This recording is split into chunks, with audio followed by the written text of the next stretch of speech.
সুজলা সফলা শস্য শ্যামলা আমাদের এই বাংলাদেশ। সবুজ মানেই প্রকৃতি, প্রকৃতি মানেই সিলেটের পর্যটকদের প্রাণ।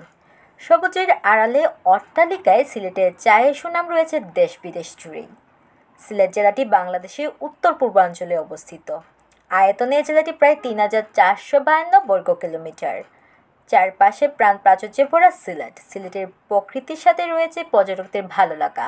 তাদের কাছে এজন্য অন্যতম লীলাভূমির দর্শনীয় স্থান। নান্দনিক স্থাপত্যশৈলী ও সিলেটের ইতিহাস জানতে প্রতিদিন শত শত পর্যটক ভিড় জমাচ্ছেন। স্থানীয়দের পাশাপাশি বাইরের পর্যটকদের কাছেও দিন দিন সিলেটের আকর্ষণ বাড়ছে। সত্যি বলতে যেটা, জন্ম থেকে মৃত্যু, প্রকৃতির সঙ্গ ছাড়া মানুষ বাঁচতে পারে না। প্রকৃতি হাতছানি দিয়ে ডাকে, প্রকৃতি একান্তই সান্নিধ্যে নিজেকে ভালোবাসা, এটাই যেন প্রকৃতির ধর্ম। সিলেট আই নিউজ থেকে বলছি আমি তানিয়া ইসলাম।